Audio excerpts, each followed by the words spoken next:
Salut, c'est Charles Dran avec l'équipe dans 5 minutes. On s'intéresse aux sciences, à l'histoire et à l'actualité.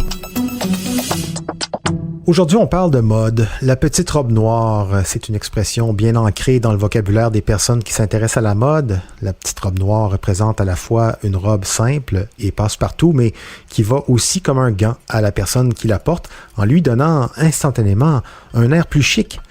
Aussi un symbole de la libération des femmes, cet item de mode fêtera bientôt ses 100 ans. Alors, retour sur la création de la petite robe noire avec Sophie Croteau. Porter du noir comporte son lot d'ambiguïté, tout dépendant de l'habit. C'est à la fois un symbole de deuil et de sobriété, mais aussi une couleur qui exprime la sensualité et les occasions de faire la fête. La petite robe noire, popularisée par Coco Chanel en 1926, a voulu célébrer cette double nature, en plus de brouiller les cartes des classes sociales et des règles sur ce que les femmes pouvaient ou non porter. Si c'était bel et bien un coup de génie, son design était tout de même inspiré de changements successifs dans la façon dont les femmes s'habillaient et choisissaient, volontairement ou non, le noir. La première qui a lancé la mode de porter des robes noires est nulle autre que la reine Victoria, qui après avoir perdu son époux au milieu du 19e siècle, s'est mise à arborer des robes de deuil noires de plus en plus élaborées, qui sont tout de suite devenues populaires chez l'aristocratie. Ces robes étaient toutefois bien loin de celles de Chanel, comme elles couvraient entièrement le corps de multiples couches de tissus différents et savamment décorées. Les robes noires font aussi leur apparition chez la classe ouvrière, aidées par la baisse du prix de la teinture noire, qui était auparavant extrêmement difficile et coûteuse à produire. Mais ici, les robes sont extrêmement sobres, dans des tissus surtout pratiques qu'on peut porter au travail. Dans son article pour The Atlantic, la journaliste Shelley Piwak raconte que vers la fin du 19e siècle, et donc du règne de la reine Victoria, les frontières de classe et les règles qui y sont attachées commencent à se brouiller de plus en plus.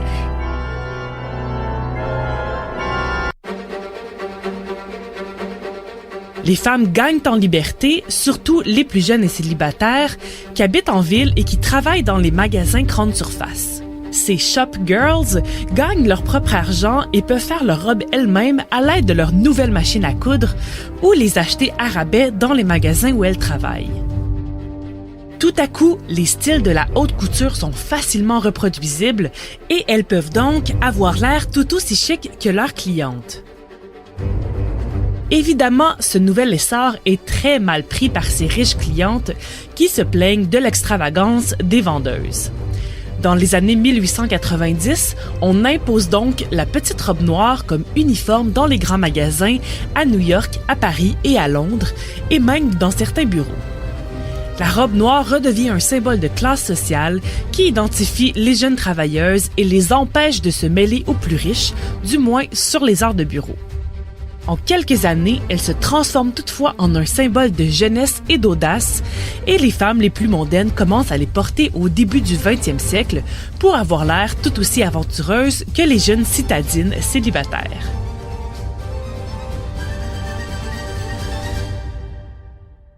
Le début des années 20 change la donne. Après la Première Guerre mondiale et la grippe espagnole qui tue des milliers d'hommes en Amérique du Nord et en Europe, les femmes retournent au noir pour signifier leur deuil et leur sobriété. Les petites robes noires sont simples et pratiques et coûtent moins cher à produire. Mais c'est aussi le début des années folles et les grands designers proposent à l'opposé des robes colorées et extravagantes qui sont symboles d'élégance et de légèreté. C'est dans ce contexte socio-économique particulier que Coco Chanel présente sa collection de petites robes noires en 1926. Son design est audacieux. Les robes sont simples et amples, mais aussi élégantes et confortables. C'est un pas dans la modernité pour la haute couture parce que Chanel voit avant tout dans cette robe une ouverture vers la démocratisation de la mode qu'elle veut accessible et loin des traditions qui la précèdent et une redéfinition de ce qu'est la féminité avec sa coupe filiforme et plus masculine. Tout de suite, le magazine Vogue la présente comme iconique et déclare que cette robe deviendra l'uniforme de celles qui ont du goût en la comparant au Model T de Ford, la voiture la plus populaire de l'époque et offerte uniquement en noir. Elle évoque à la fois le respect et la rébellion, le chic et la nonchalance. En ce sens, qu'importe son design, la petite robe noire a gardé 100 ans plus tard toute sa force par son élégance indémodable et sa versatilité. Ouais, la petite robe noire, symbole de jeunesse et d'audace, démocratisée par une créatrice de génie, Coco Chanel, qui a inscrit son nom dans l'histoire avec cette innovation toute simple. Merci Sophie Croteau, c'était en 5 minutes.